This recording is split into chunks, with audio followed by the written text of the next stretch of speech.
Chapter 4 The Eye of Rome. 3 days passed. 3 days under a sky that wept a fine, steady drizzle, turning the makeshift camp around the shaft into a mire. The third cohort had resumed digging the main trench, but the pace was slower, and the men cast furtive glances toward the forbidden zone.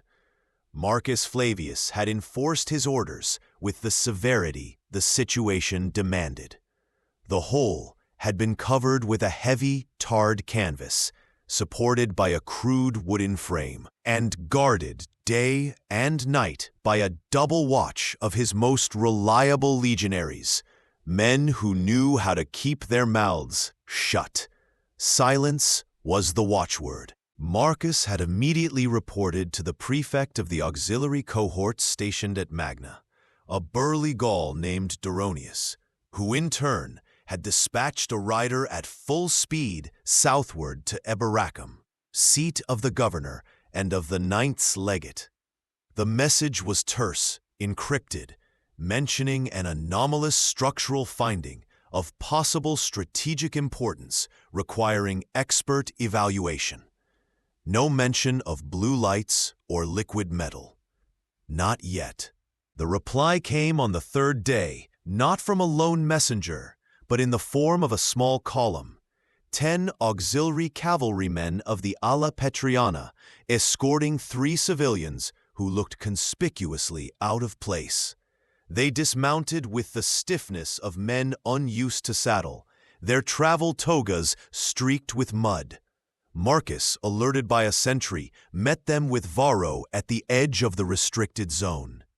The senior civilian was a middle-aged, slender man with the air of authority of someone accustomed to issuing orders from an office, not a muddy field. He introduced himself in polished Latin as Vitruvius Pollio, Magister Operum, Master of Works, sent directly by the legate.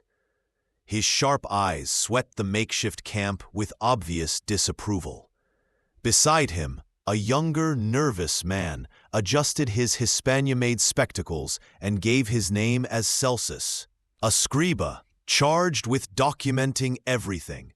The third was a stocky Greek mason named Strabo, with calloused hands and a pragmatic gaze, brought to assess the structure. Centurion Flavius, Vitruvius said, his refined accent contrasting with the rough frontier tones. "We have been informed of a geological irregularity. Show us." Marcus nodded, sparing in words. "This way, sir." As he led them to the canvas, he noted the tension between the newcomers and his own men. The legionaries watched the civilians with a mixture of curiosity and resentment. More mouths to feed, more officers to please. He saw Dionysius lingering at a distance, held back by Marcus's orders until the experts arrived. The Greeks' impatience was palpable. When they pulled back the tarpaulin, revealing the dark shaft, the 3 specialists peered down with caution. The metallic odor still lingered faintly. They lowered an oil lamp, its yellow glow struggling against the abyss. "Extraordinary," Vitruvius murmured to himself more than to the others. "It's not a natural formation. What of the fall?" "1 recruit, sir," Marcus reported. "We have not found his body." Celsus paled visibly and jotted something on his wax tablets. Strabo, the mason, requested more rope, and with Vitruvius's approval, descended with surprising agility, carrying tools and another lamp.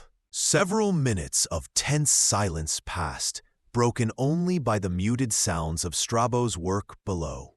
Finally, his voice rang up from the shaft. "Sir, this is not stone. It's smooth, cold, and there are markings." Vitruvius and Celsus exchanged glances. Professional curiosity was now winning out over caution.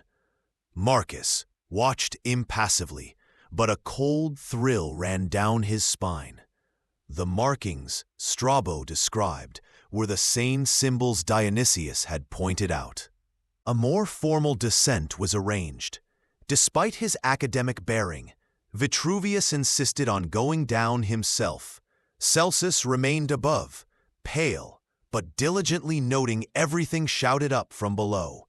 Marcus sent Varro to fetch Dionysius. When Dionysius arrived, his eyes lit up at the sight of the experts. He tried to explain his theories about non-Euclidean geometry and the possible organic nature of the structure. But Vitruvius cut him off with an impatient gesture. "Engineer," Vitruvius said once they were back on the surface. His face smudged with earth, but his eyes bright with contained excitement. "Your speculations are imaginative. What we have here is an artifact of unknown making, a pre-Roman sanctuary of unprecedented complexity, perhaps. Strabo cannot even chip at its surface with his chisels. It is astonishingly hard, and those patterns, fascinating." He made no mention of the light or hum. Perhaps they no longer manifested as strongly. "Sir," Dionysius interjected, "but the energy it emits." "We will record everything methodically," Vitruvius cut in. "Temperature, dimensions, material hardness. No speculations about energies. Celsus, ensure the report is precise and objective." He turned to Marcus. "Centurion, security here is now of the highest imperial priority. Double the guards. No one outside this team must approach. And prepare a secure dispatch.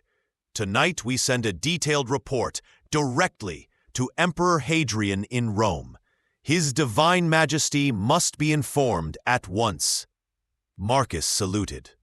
"At your command, sir." As Vitruvius and his team began organizing measurements and sketches, Marcus stepped aside. The eye of Rome, first in the person of these experts, and soon, no doubt, in that of the emperor himself, was now fixed on this forgotten corner of Britannia. The secret had grown heavier, and the feeling that they had unearthed something far beyond a mere pre-Roman sanctuary pressed in upon him. The machinery of empire had begun to turn, drawn by the gleam of the unknown. Marcus could only hope they would not all be crushed beneath its gears.